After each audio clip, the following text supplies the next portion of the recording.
Buenas tardes, ¿qué tal? Esto es Canal E, seguimos en la continuidad y vamos a hablar ahora sobre los primeros pasos para realizar transferencia a la inclusión bursátil. Hola ¿Cómo Santi. estás, Valen? ¿Bien? Bien, muy bien, muy Bienvenida. bien. Bueno, Vamos a hablar con sí, Alejandro Ale Lepera. Lepera. Alejandro, ¿qué tal? Bienvenido a Canal E. ¿Algo que ver con el escritor brasileño, con Lepera? No, no, no. Primero, buenos días a todos. Hola. No tengo ninguna relación. Bueno, Él, bueno, ahora sí. él es un tiburón que anda por ahí por los mercados. Sí, sí, así es. Bueno, Bueno, Alejandro, algo, sí. el tema es lo que comentábamos recién, los primeros pasos. ¿Cuáles serían los primeros pasos para realizar transferencia a la inclusión bursátil? Contanos. Sí. En cuanto, digamos, para dar el comienzo a la charla, sí, no quiero dejar de mencionar que el ahorro y la inversión son los cimientos para los pilares básicos de la prosperidad económica, y de ahí es donde se abordan los temas de inclusión financiera y también inclusión bursátil. En el caso de la inclusión financiera, digamos, busca brindar la posibilidad para que todas las personas tengan acceso a los servicios básicos como cuentas bancarias, créditos, sin importar el nivel de ingresos y ubicación, buscando promover la igualdad de oportunidades, crecimiento económico y protección contra riesgos financieros. En términos bursátiles, cuando hablamos de inclusión bursátil, refiere a garantizar a todas las personas y empresas que tengan la oportunidad de, digamos, de participar en el mercado de valores y acceder a los beneficios que éste ofrece. Obviamente buscando igualdad en términos de qué, de compra y venta de distintos instrumentos sin importar el tamaño y el nivel de experiencia. El objetivo, promover equidad y diversificar. Ale, Y es lo mismo, diversificar en términos de inversionistas al mundo bursátil. es Sí. lo mismo, Ale, que decir invertir en la bolsa.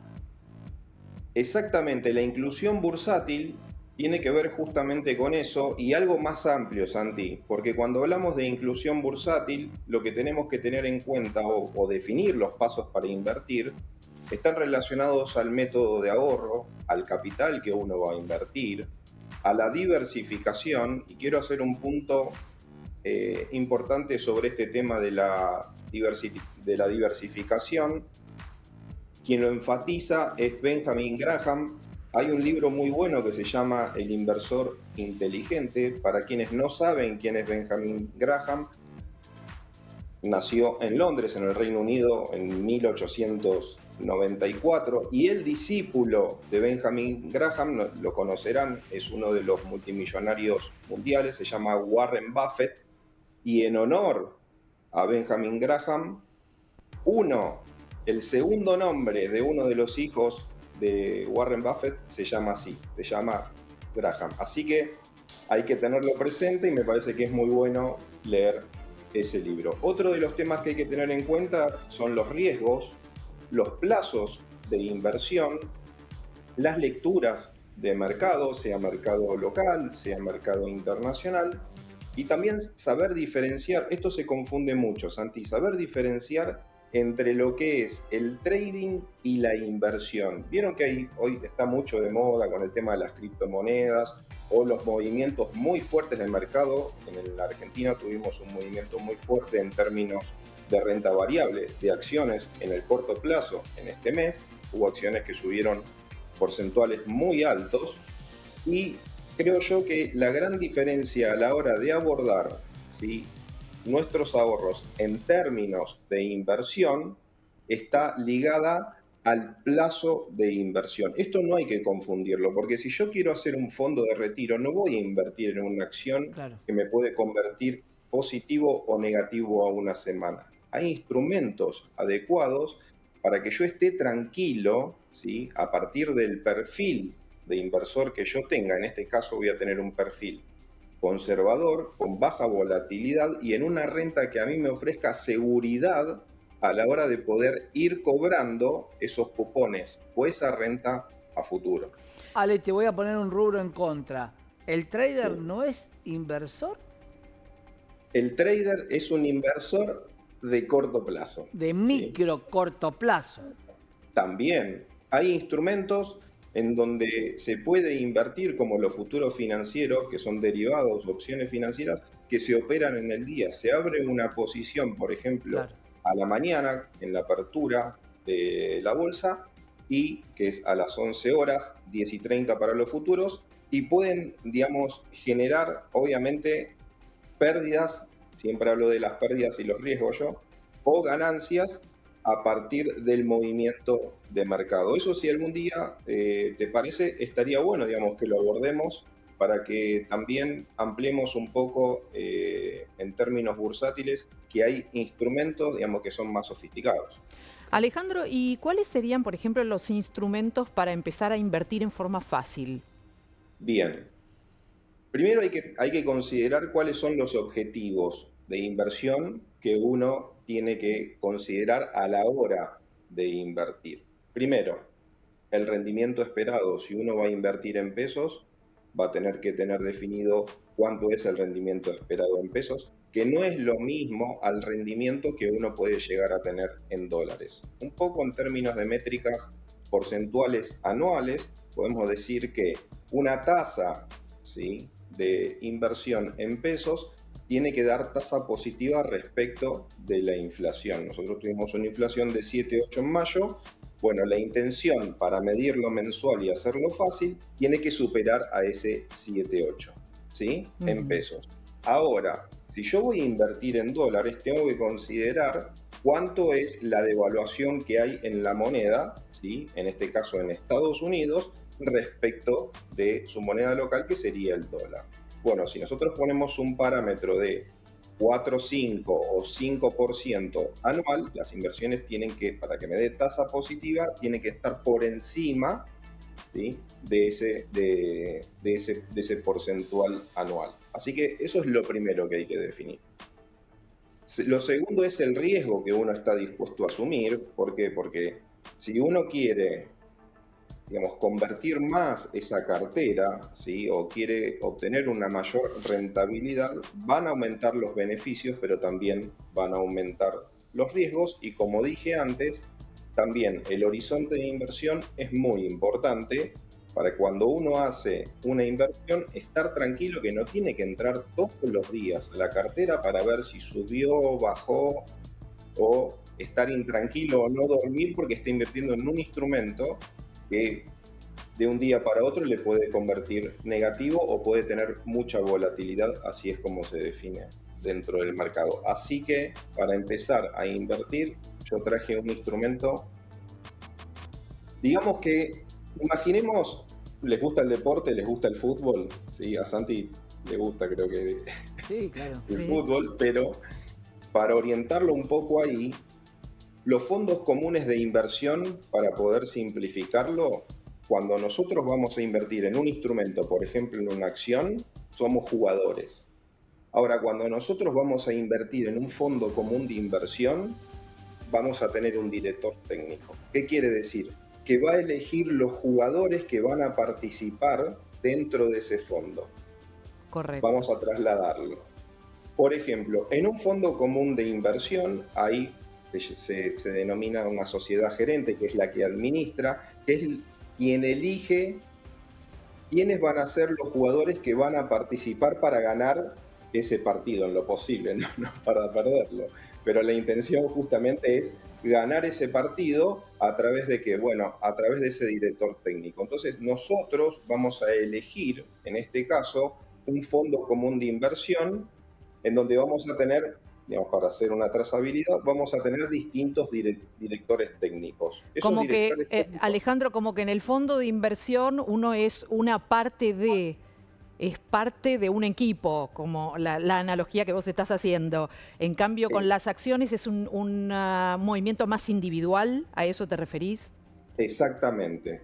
Sí, cuando uno invierte en un fondo común de inversión, va a formar parte de ese fondo común de inversión con algo que se denomina, no quiero ser tan técnico, con un valor, digamos, de cuota aparte. Ahora, cuando nosotros invertimos en un fondo común de inversión, lo bueno es que pueden acceder todos, pueden acceder a partir de valores efectivos muy bajos. ¿Qué quiere decir? Que uno puede invertir a partir de 1.000 pesos y dentro de ese fondo común de inversión va a tener instrumentos, ¿sí?, que si uno quiere acceder, no va a poder acceder con 1.000 pesos. ¿Qué quiero decir? Si dentro de un fondo común de inversión está compuesto por acciones, yo voy a poder invertir en acciones a través de un fondo común de inversión a partir de 1.000 pesos, pero no me va a dar, digamos, la posibilidad con esos 1.000 pesos de comprar un instrumento que esté dentro de ese fondo por un valor mayor. ¿Se entiende? ¿Y qué es lo que conviene a la hora de invertir en cuanto al rendimiento? ¿Las acciones en forma individual o ser una cuota parte de esto que vos comentás, Bueno, de un acá fondo de inversiones? sí, está muy clara la pregunta. Yo, en línea general, para dar los primeros pasos, primero quizás lo que tenemos que hacer es lo que decíamos antes, medir el riesgo, ¿sí? Y a partir del riesgo es donde yo voy a elegir el fondo en donde quiero direccionar mis ahorros. Hay un montón de fondos comunes en donde se pueden invertir, pero un poco para que la gente se lleve información de esta entrevista, yo creo que para dar los primeros pasos se podría invertir en un fondo común de money market, si es un fondo común de inversión que tiene un montón de ventajas. ¿Cuáles son las ventajas? Es un fondo líquido, es un fondo que se puede colocar el dinero en el momento y también se puede rescatar el dinero en el momento. Y también, para que tengan un poco la información respecto a cuánto es lo que rinde un fondo común de inversión de money market, voy a pasar uno de un broker, no lo voy a mencionar, pero rindió este mes un 8%, ¿sí? Yendo, digamos, un poco a ese primer insert de mercado, a esa primera llegada al mercado, es, digamos, un buen instrumento. Como segundo instrumento hay instrumentos de composición de fondos comunes de inversión que pueden ser en su composición, digamos, dentro de ese fondo, o esos jugadores, cuando hablábamos del técnico, están compuestos por instrumentos de renta fija. ¿Qué quiere decir? Quiere decir que dentro de un fondo común de inversión de renta fija puede haber, por ejemplo, plazos fijos, puede haber bonos a tasa fija, sí. Ahora, ¿cuál es la ventaja? Si yo coloco en un plazo fijo, tengo que esperar mínimamente 30 días. En uno tradicional, si coloco en un plazo fijo UVA, tengo que esperar 90 días, excepto que sea precancelable, y avise 5 días antes al banco para poder hacer el rescate, ¿sí? Ahora, en un fondo común de renta fija, también puedo acceder con esos 1.000 pesitos. Cuando hago la inversión en un fondo común de renta fija, ¿qué tengo que considerar? A diferencia del rescate en el momento del fondo común de money market, voy a tener en el fondo común de renta fija, voy a poder tener la posibilidad de rescatarlo, pero un día después. ¿Qué quiere decir? Que rescato hoy la plata y ya mañana la voy a tener disponible, ¿sí? Los rendimientos o los objetivos o el objetivo que tiene este tipo de fondo es ganarle al plazo fijo. Entonces, si yo tengo que tomar, ¿sí?, una decisión y realizar una inversión para reemplazar el plazo fijo, es una buena alternativa a un fondo común de inversión de renta fija, no solo porque pelea contra la tasa efectiva mensual que me puede dar el plazo fijo, sino que también tengo la posibilidad, ante una necesidad, avisando 24 horas hábiles antes, poder retirar ese dinero desde, en este caso, el broker o la liga. Alejandro, vos explicás todo y te comprendemos, te entendemos y te seguimos. Ahora, a la hora de tomar la decisión y decir, bueno, voy a invertir, se hace difícil por ahí moverse solo o sola. ¿Cómo hacemos, cómo hace uno para buscar un especialista, un profesional, alguien que se especialice en el tema para ayudarnos a tomar las decisiones correctas a la hora de invertir? Bueno, dentro del mercado financiero hay personas que se denominan como asesores idóneos del mercado. Yo soy uno, mi matrícula es 1481. Somos personas, digamos, que ayudamos a quienes quieren ingresar al mercado o necesitan, digamos, asesoría respecto al tema financiero. Somos quienes, digamos, les damos las pautas dependiendo del caso de cada uno. Esto es muy importante, Mariana, porque las situaciones de los inversores, ya sean de personas físicas o personas jurídicas, empresas, no es la misma. Claro. Entonces, el tipo de asesoramiento que necesitan Es es muy distinto. Claro. Exactamente. En mi caso particular, yo trabajo con personas y también trabajo con empresas y tienen, obviamente, digamos, tienen visiones totalmente distintas y necesidades Claro. totalmente distintas. Nombraste a Warren Buffett y a los fondos. Te lo voy a unir. Hay un CDR que es el fondo en lo que invierte Warren Buffett, que es BRKB, Berkshire Hathaway, que lo podés comprar como un CDR. Estarías invirtiendo como invierte Warren Buffett. Bueno, esto es un dato de Santi muy bueno, ¿sí? Algo muy importante, Santi, y te voy a dar una novedad que salió particularmente en uno de los brokers que trabajo. Hay unos bonos del Tesoro de Estados Unidos, que son, digamos, de los bonos más, más seguros del mundo, que son los T-bills, que rinden por encima de la inflación de Estados Unidos y que se han incorporado a fondos comunes de inversión en Argentina. Me parece que es un dato muy bueno, en donde también con una participación un poco por encima del 20%, uno podría estar invirtiendo en un fondo de Argentina con respaldo en instrumentos de Estados Unidos. Esto salió hace muy poquito, estoy dando como medio una primicia, pero ya está en el mercado, ya está informado en la Cámara de Fondos Comunes de Inversión, en donde ya pueden invertir de una forma aún más segura desde el mercado argentino, y me parece que es muy importante mencionarlo. Muy bien, Alejandro, muchísimas gracias por estar en Canal E. Gracias, hasta la próxima. Muchas gracias a ustedes. Gracias, Ale. Alejandro Lepera, asesor financiero. Vamos a hacer ahora una pausa y seguimos con la continuidad de Canal E. Quédese con nosotros.